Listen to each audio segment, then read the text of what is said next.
Hi all, Aid from whichbike.com here, out today on Ducati's Scrambler 1100. This is a standard bike. I'm trying to get run over, you know me, I'm at some sort of stupid junction, very dangerous for someone like me. This is the kind of standard version except with the end cans, which are Termignonis. They're just the end cans, they're still full compliant, so not particularly loud. Just add a little bit more flavour, but not too much. I actually prefer the one that's the special. It's got chrome finished exhaust pipe, and if you have the details on the bike, and a really nice kind of stitched saddle, which looks really comfy. I think it might actually be leather. Not completely sure. Other than that, all the Scrambler 1100 bikes are identical. This one's in the yellow, which stands out. It's got that silver bit on the side of the tank, so it's not quite like the 821, which is kind of pure yellow all over the place. But with the yellow suspension coils there, it actually looks pretty damn cool.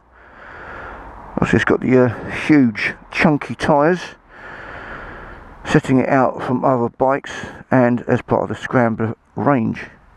The big selling Scrambler is actually the Icon, which is the smaller engine variety, which took out a couple of years ago. All I remember really from that ride was that the handlebars were really wide, just felt different to anything I'd previously been on.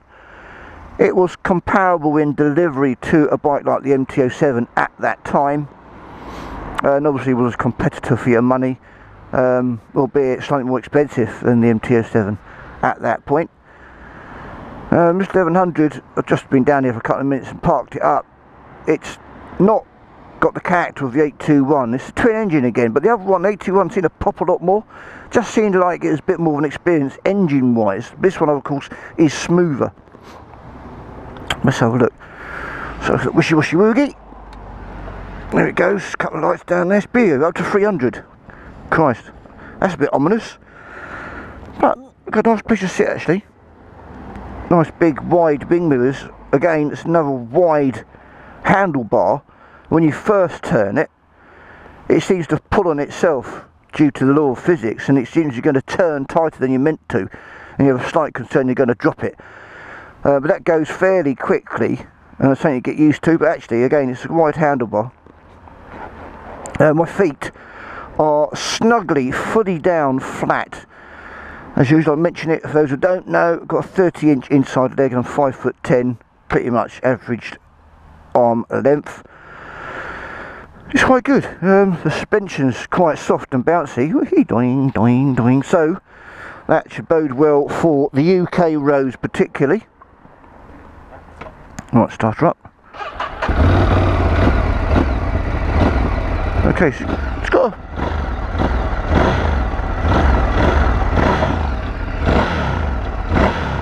actually quite a nice little bird, wasn't it? So those cans might be worth paying extra for. Mode wise, if I can find it, you know me, I'll say that's the indicator. So what's that? No, traffic lights. What's that?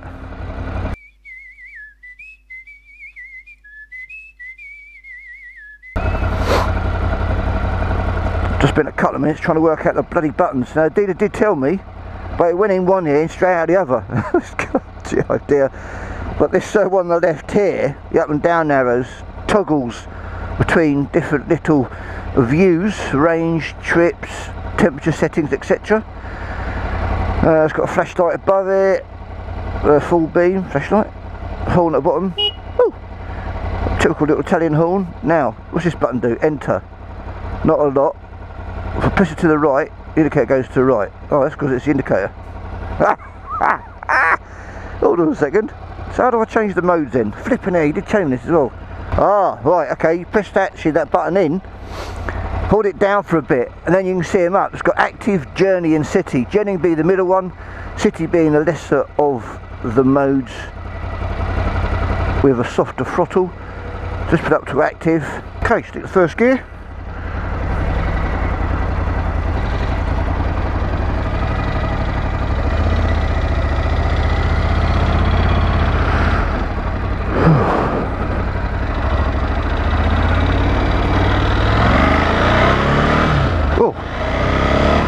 Actually, it's got a bit of poke down here for the 5-minute trek, I had it on the journey mode, which is the normal mode, and it felt quite relaxed, and it really didn't like being at low revs. It really kind of chugged the engine.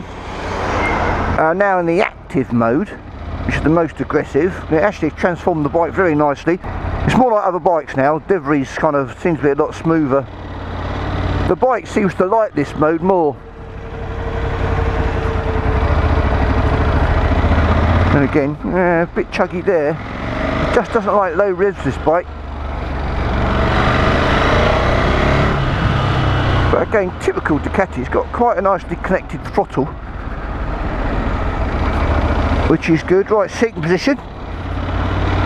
My back is really straight, probably the straightest I've ever been on a motorcycle, probably along with the Bonneville 1200. I said the handlebars are quite wide, so your arms are quite wide, your elbows are relaxed, pointing out slightly hypermotard style, only a little bit.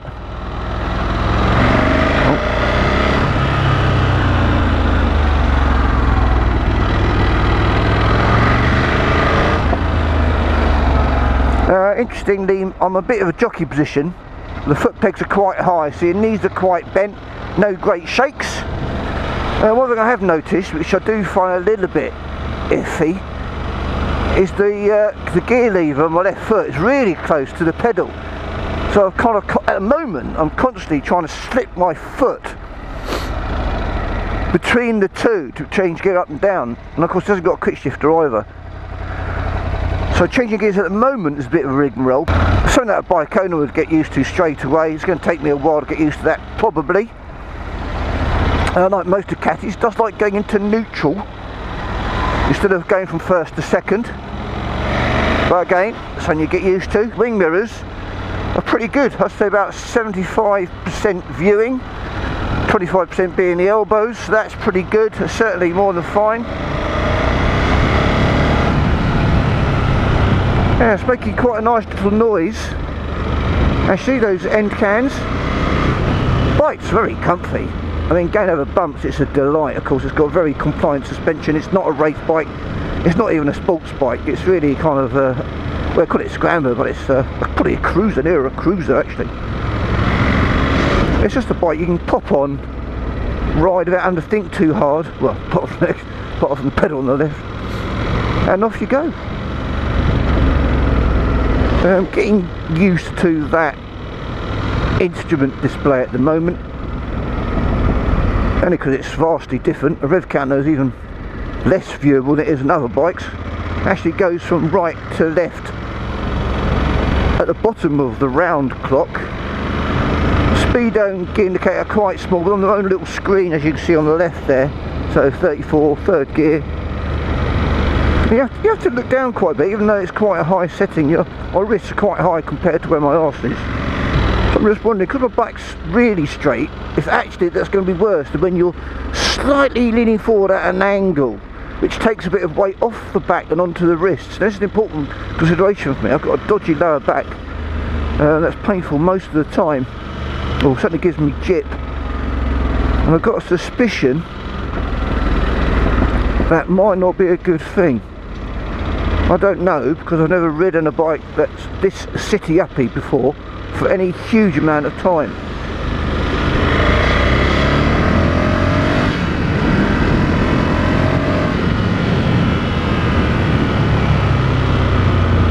It certainly hasn't got thrill you speed, to say the least. But it does pull away nicely, and the throttle does exactly what you expect it to do. It's a very linear delivery. Not finding the tyres a problem. I remember I went out on the R9T Scrambler. That's also got the chunky wheels, and the salesman warned me when I'm out. He goes, there's a tendency as you're turning at lower speeds to suddenly drop, like it drops a further inch to the left or right as you turn, which can be a little bit disconcerting. He just warned me to expect it, but not to worry about it per se. And I did notice it. It does take a bit of getting used to, because the first time it happens it does bloody scare you. This one doesn't do it. Then again, it's not as if I've gone around a bend it in anger. Well, I'm trying to get into the spirit of the bike. Obviously I'm not going to take it off road, but as a hop on and go, as a comfy bike, I'm quite enjoying the experience. I mean, there's very little drama. I have to say, I'm not liking the fact that you've really got to be in the right gear to get the most out of the bike. I don't want to be changing gears all the time. I want to feel that I've got this kind of smooth torque. Whereas if you're potting around, even second gear now, and then you try and accelerate, yeah, it doesn't particularly like it. It's just not got hardly anything in the lower two modes. So I think might as well start in the top one. Maybe that's just me. Maybe I'm just getting so used to speed now. Anything less than something really dynamic, I just find boring. But as I said, I'm trying to get into the spirit of the bike, riding it smoothly, riding it slowly, relaxed, taking it easy. But really, I just feel I'm suffering somewhat with the chugs at low down speeds and the effort it takes to change the gears. So right now I remain unconvinced, and I think I would prefer the 1100S over this normal Ducati Monster, and if not the 821 as well, which actually sounded better than the 1100 or 1200, sorry. I'll tell you what, especially on this bike, I really do miss a quick shifter, really do.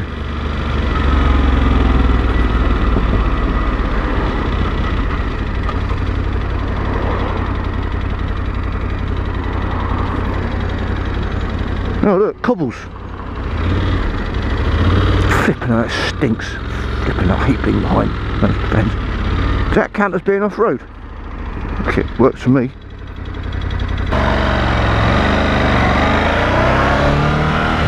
Yeah, so all in all, I'm just not feeling this bike.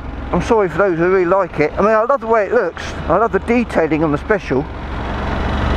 But this just has not got enough poke whatsoever to keep me interested. Just when those moments that you want it, oh nah, it's just not for me. However, if you like that sort of thing, you just like cruising, you don't like breaking the speed limit, then obviously this bike is eminently more suitable for that sort of riding, for which it does very well.